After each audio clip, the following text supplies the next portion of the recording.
Hey there folks, welcome to Spectrum Pulse. We talk about music, movies, art, and culture.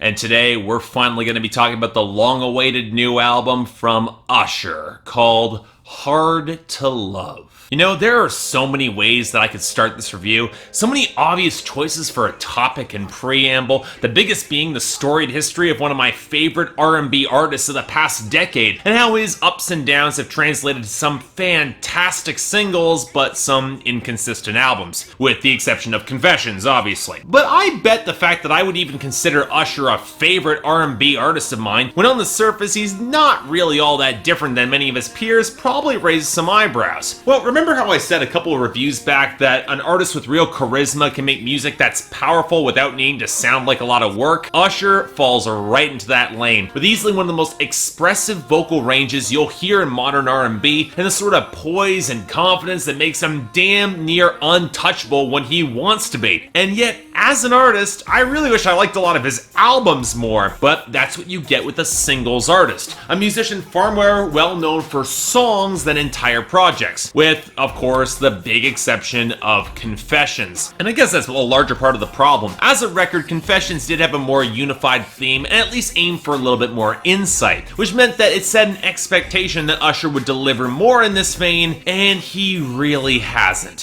He kept pushing his sound with the times or even bypassing it altogether into new territory. People tend to forget how much of a song like Climax pushed that darker sound of PB&B into the mainstream, on top of just being a jaw-dropping example of how to do a Quiet Storm song right. It's one of the best hits of 2012. Seriously, I absolutely love that song, but since then, yeah, I really like Scream too, but Usher seemed to have a lot of trouble pulling the album together to really follow up. He released a series of singles that balance between absolutely incredible, like Good Kisser. Seriously, if you put this on a record, it'd have a shot at the best songs of any respective year, regardless of them being a hit. And then other songs like I Don't Mind that were merely okay to good, mostly elevated by the fact that, hey, it's Usher. But we finally got the new, much delayed, many times retitled album from Usher, now called Hard to Love. Did it deliver? Well, okay, let's get this out of the way.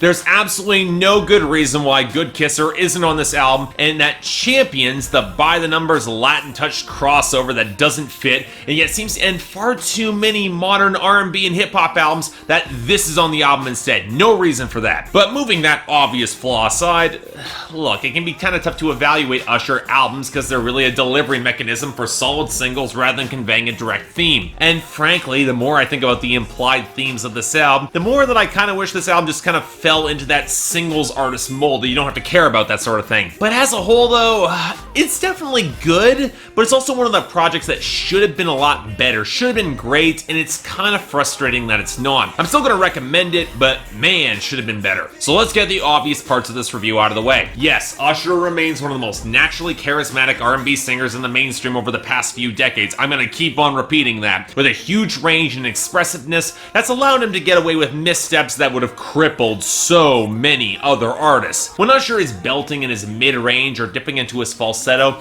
there are very few that can match his intensity, especially when he has his multi-tracking, and the same is completely true here, which is why it's so baffling that for songs like his lead-off single No Limit, for him to stick with his more restrained and not particularly interesting lower range. He sounds fine enough, I guess, and outside of that, Young Thug actually delivers one of his most consistently on-topic verses, and the instrumental's got some smolder to it, if a tad reminiscent of Jeremiah's Plains with J. Cole, but Usher should be more than just fine, damn it. Go a track later to Bump with the falsetto and the multi-tracking on the hook, and that fantastic build up to the second verse slash bridge, including a Lil Jon sample that came out of left field, but actually kind of worked for me. Or then the aching falsetto of Crash, or the sensual cooing that anchors the 8-minute plus sex song Tell Me, with some gorgeous vocal layering that's almost enough to distract from the overlayered synth and the crescendo that doesn't quite crest as well as it should. Or then that triumphant gospel and African touches on Stronger that connect incredibly well. There are some fantastic moments here, but if I'm being bluntly honest, Usher doesn't really indulge in his bombastic instincts nearly as well or nearly as often on this project. And outside the darker intensity of Downtime, which ended up working way better than I expected, we'll come back to this, he instead opts for more hip-hop cadences, which, yeah, he does better than I expected, but it's not an area where he can really shine in the same way, it's not the best stuff that he could do. I will say that opposite Future on Rivals, he proves exactly why Future should continue to stay far away from R&B. The darker hip-hop pivot was the best thing possible for his music. He's got no business sharing a song with Usher, especially the only thing that he delivers is some ad-libs on the hook. But you know what?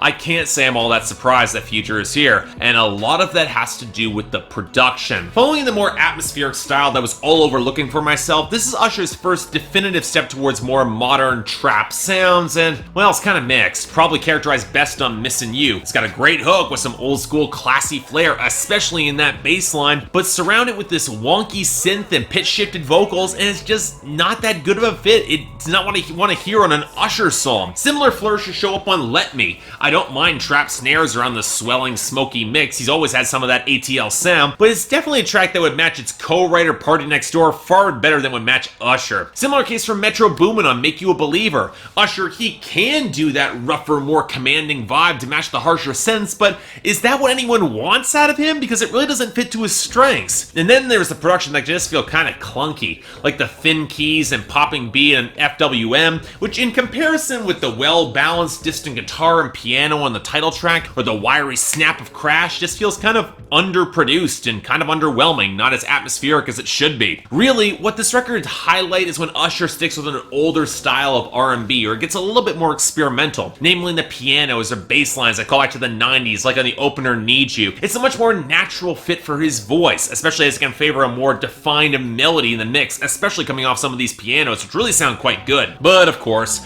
all this spacey instrumentation needs to be filled up with something, so let's talk content. And really, if you heard an Usher album, you know exactly what you're getting at this point. His writing hasn't switched up that much. Sex songs like Tell Me or Bump, broken or complex relationships like Crash or FWM, and the one element that I've always really liked about Usher's writing, his honesty. Because if you've been following Usher's narrative arc in history throughout the past couple of records, it's not exactly a flattering picture as he tries to buy and brag his way into women's hearts and he's barely capable of monogamy. And it's telling by now how much he knows it and has accepted some of the consequences, even despite actually being married now. We'll see how long that lasts. And while the record begins with him trying to own up to all his failures and professing to change in order to save things, as this album progresses, you get the impression that it's probably not going to happen the way he lives. But the more of the album's arc showing Usher learning to accept the consequences of not changing. It's one of the reasons I really like Downtime. It's plainly a hookup track where they both might have other significant others, but it's framed with enough dark sensuality in order to connect, even if Usher sounds kind of disconcerted by it all. And that's one of the frustrating contradictions about Usher, if you get honest. He's capable of passion to the point where he's had women throw themselves at him for nearly 20 years, but despite how much he wants them, his relationships tend to sputter out, and they mostly tends to be his fault. It's also one of the reasons why Make You a Believer kind of rubbed me the wrong way. I get it might be a reality for Usher that his girl's female friends might be trying to convince her to break up with him so that they might have a shot with him, but Usher's tone and the confrontational writing oddly rings of gaslighting, doesn't really help anything. And the title track also can ring as a little bit iffy, despite as much I like the instrumental. He describes loving him like a gamble that will often fail unless you have that chance to win big. But you know, Usher, you could try a little harder to control yourself if this relationship really is what you want, as is implied by the bridge. This is an album where Usher kind of wants it both ways. No, not like that. And thus, it can be a little bit frustrating trying to empathize with him in the writing here, and yet there's a part of me that really does want to give him a pass, most because he is such a great performer, and there are some fantastic songs here. He's got that much charisma, and there are that many melodic climax points. And while the themes are tenuous if you buy into them at all, as I said at the very beginning, Usher's a singles artist, and he often has such a command of the grooves and melodies and progressions on this album that even at his worst, he remains compelling. I wouldn't say there's an outright bad song here. If you gave a lot of these songs to Jeremiah or Chris Brown or Trey Songz of the Weeknd, I might be a lot less willing to get on board, but it's Usher, and sometimes raw charisma balanced with honesty can make up for a lot for me, and I can admit that. As such, this album is getting an extremely light 7 out of 10. I'd be a lot more confident in this rating if Good Kisser was on this album, but even still, there are moments here that are damn close to spectacular that I really adored, and if you're an Usher fan, like I am, you'll enjoy the hell out of this. Otherwise, I'd recommend checking out the favorites or maybe the singles, cause Usher is definitely good enough to be worth a lot of your time, even 4 years since his last album, but it's definitely worth checking out all the same. So yeah, thanks a lot for watching. If you'd like to like and subscribe, I'd be more than grateful. I got the poll up here, so what'd you guys think of this album? Do you think it actually was one of Usher's better albums, as some critics are saying? Or do you think it kind of fell flat? Because I know some people really aren't on board with him as much as, say, I am, or they haven't forgiven him for giving us Justin Bieber. But moving beside that, anything else I might be able to do to improve my presentation, or any other albums coming out that you want me to take a look at, I will try to give them a listen. Till then, I'm Mark, you're watching Spectrum Pulse, and I'll see you next time.